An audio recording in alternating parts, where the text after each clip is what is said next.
A single swipe from a grizzly bear's paw generates 200 pounds of crushing force, enough to decapitate a moose in one blow.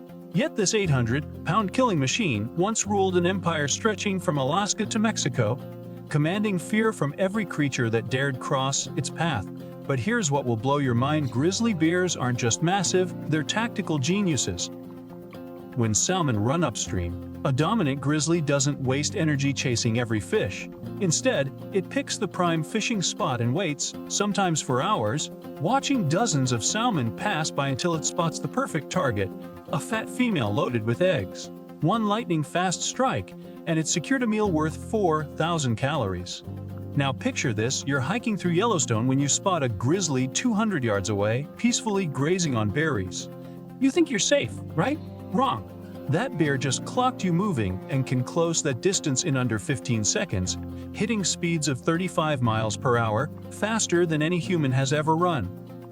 But here's the kicker: it won't charge in a straight line. Grizzlies are smart enough to use terrain, weaving between trees and rocks, to cut off your escape routes like a military tactician. What makes grizzlies the ultimate predators isn't just their size or speed, it's their supernatural senses. A grizzly can smell a rotting carcass from 18 miles away. To put that in perspective, if you dropped a hamburger in downtown Manhattan, a grizzly in Brooklyn would catch the scent. Their nose is 7 times more sensitive than a bloodhound's, and they can distinguish between thousands of different odors simultaneously. But wait, there's something even more terrifying about their intelligence. Grizzlies have been observed using tools. In Katmai National Park, researchers watched a bear pick up a large rock and repeatedly bash it against a clam shell until it cracked open. Another bear learned to use a stick to knock down bird nests from high branches. We're talking about an animal with a brain the size of your fist that's figured out tool use independently. Here's where it gets really wild: grizzlies remember grudges. There's a documented case of a grizzly in Alaska that was tranquilized and relocated by wildlife officials. 3 years later, that same bear traveled over 400 miles back to its original territory and destroyed the exact cabin where the officials had been staying.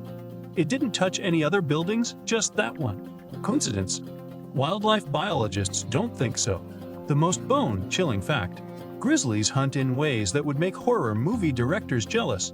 They've been observed following wolf packs for days, staying just out of sight, waiting for the wolves to make a kill. Then, at the perfect moment, the grizzly charges in, scares off the entire wolf pack, and claims the fresh meat. Imagine being outsmarted by an 800-pound shadow that's been stalking you for miles. But here's what most people don't realize about North America's apex predator: they're incredible mothers. And that makes them infinitely more dangerous. A mother grizzly with cubs will take on anything: wolves, mountain lions, even other male grizzlies twice her size. There's footage of a 400-pound female grizzly chasing off a 900-pound male who got too close to her cubs. She didn't just scare him away, she chased him for over a mile, roaring the entire time. The mathematics of a grizzly attack are absolutely terrifying. Those claws aren't just for show, they're 4-inch curved daggers that can rake through tree bark like it's paper. When a grizzly swipes at prey, it's not just using brute force. The angle and curve of those claws are perfectly designed to hook into flesh and tear downward, creating maximum damage with minimal effort. It's like being attacked by a living excavator. Want to know something that will keep you awake at night? Grizzlies can climb trees. Not just small ones, we're talking about 60-foot pine trees. They'll chase prey up a tree, follow them up, and corner them on the branches. A 600-pound grizzly clinging to tree branches 50 feet in the air, moving toward you, is the stuff of nightmares. And unlike what movies show you, playing dead only works in very specific circumstances: if the bear is just defending territory or cubs.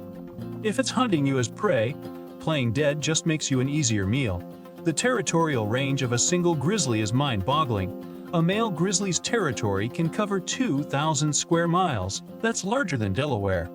They mark their territory not just with scent, but by creating what researchers call bare trees.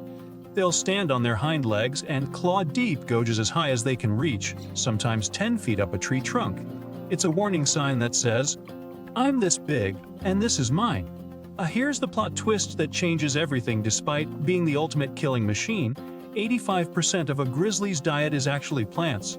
Those bone-crushing jaws and razor-sharp teeth are designed for ripping apart roots, stripping berries, and digging up bulbs.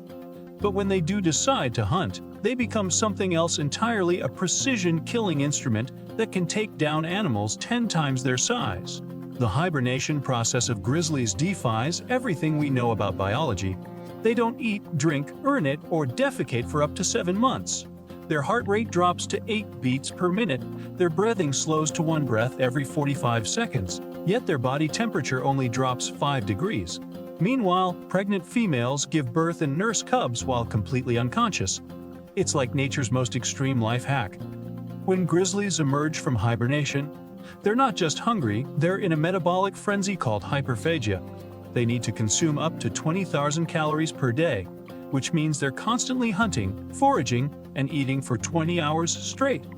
During this phase, they become hyper-aggressive and will attack anything they perceive as competition for food. This is when most human-bear encounters turn deadly.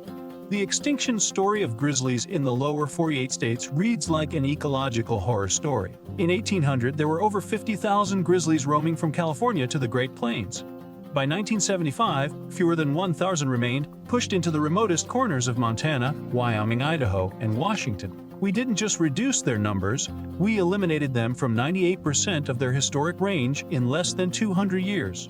But here's the comeback story that's both inspiring and terrifying. Grizzly populations are recovering, and they're expanding into territories they haven't occupied for over a century. Bears are showing up in places where no living human has ever seen one. They're relearning how to hunt prey species that haven't faced grizzly predation for generations. We're witnessing the return of a super predator in real time. The ultimate question isn't whether grizzlies deserve their reputation as North America's most formidable predator, it's whether we're prepared for sharing the wilderness with an animal that views us as just another species in their domain. Because when you're face to face with 800 pounds of muscle, intelligence, and predatory instinct, you realize that in the grizzly's world, we're not the apex predator. We never were,